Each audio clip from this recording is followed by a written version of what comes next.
Bonjour, j'espère que vous allez bien. Aujourd'hui, je voulais vous parler de 3 astuces pour supprimer son découvert. En cette fin d'année, je me suis en effet fixé des objectifs financiers, c'est-à-dire que je vais absolument réduire mon découvert, voire le supprimer, afin d'être plus sereine. En effet, je ne perçois pas toujours à temps mes allocations, mes revenus d'activité, alors que mes charges, elles, n'attendent pas.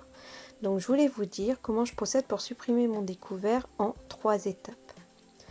Donc pour vous resituer un petit peu notre situation, donc nous sommes deux, nous travaillons tous les deux, nous sommes indépendants et à côté de ça, moi je perçois des allocations de Pôle emploi. Donc on arrive aujourd'hui à épargner près de 10% de nos revenus, ce qui permet d'être vraiment plus serein. Franchement, si j'avais quelque chose à vous recommander pour votre budget, même avant de supprimer un découvert, même si évidemment l'idée c'est de ne pas en avoir du tout, c'est d'avoir un fonds d'urgence. Donc je vous présente cela dans une autre vidéo, mais c'est vraiment quelque chose de très important d'avoir une épargne disponible. Comme ça, en cas de coup dur, cet argent est toujours là. Mais du coup, forcément, on a toujours ce découvert. Et c'est une charge supplémentaire car n'oublions pas qu'un découvert bancaire est avant tout un crédit. Et il n'est pas rare que j'atteigne son montant maximum, soit 1000 euros. Donc aujourd'hui, je suis environ à 600 euros de découvert. J'avais déjà réussi à le réduire en mai dernier, mais des imprévus se sont glissés dans nos comptes et au lieu de piocher dans l'épargne, j'ai utilisé le découvert. C'est sûr que c'est une sécurité, mais c'est vraiment pas une solution. Donc d'ici Noël, je veux tout faire pour le supprimer et repartir sur de bonnes bases en janvier. Donc la première étape. Je vous parle très régulièrement de ça. Je pratique de plus en plus de journées no spend, donc c'est-à-dire zéro dépense.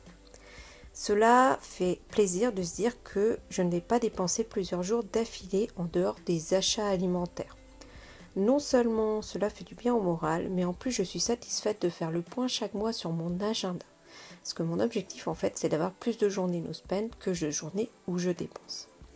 À l'heure où j'enregistre cette vidéo, nous sommes en confinement en France. Donc forcément, les déplacements sont limités et c'est pas pour ça que je vais, par exemple, passer des commandes sur Internet. Mes dépenses dernièrement se sont vraiment limitées aux courses. Donc c'est assez facile du coup de réussir à faire des journées sans achat.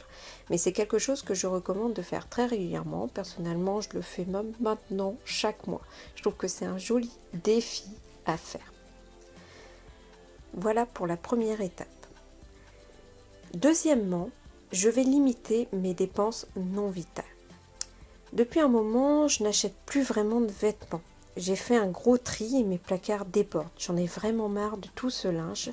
Je porte ce qui me va, me plaît, et la loi de Pareto fait que l'on porte 20% de ses vêtements 80% du temps. Et honnêtement, c'est vrai. J'envisage éventuellement de réaliser quelques achats sur Vinted, mais vraiment selon mes besoins réels. Donc ce que je fais, c'est que je dispose d'une wishlist où j'indique les vêtements, accessoires et chaussures dont j'ai besoin en indiquant un prix approximatif. Donc comme ça, je vais pouvoir faire mon budget en fonction de cette wishlist. Et en fait, je me rends compte qu'au fur et à mesure, ce n'est pas vraiment des vêtements ou des accessoires dont j'ai besoin. Donc j'oublie et finalement, je n'achète plus de vêtements. C'est vrai que ça m'a permis vraiment de faire de réelles économies sur cette année 2020.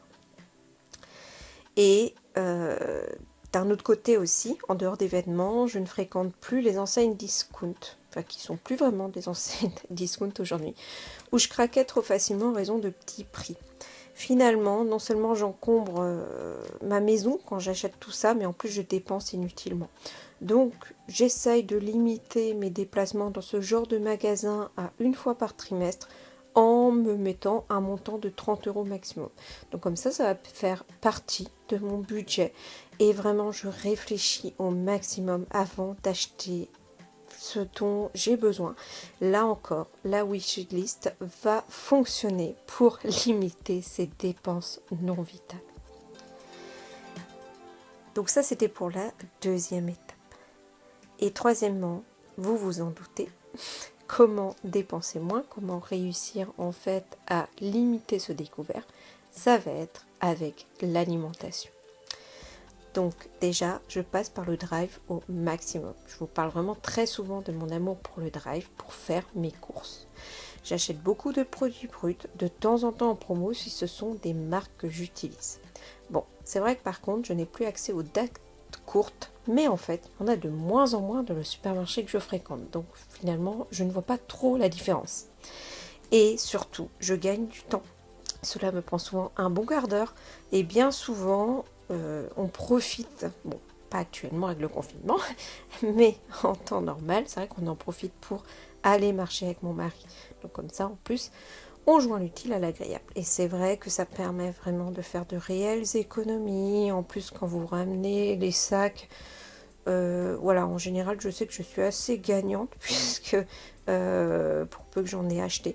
Mais c'est vrai que c'est quelque chose que je suis vraiment contente d'utiliser depuis très longtemps.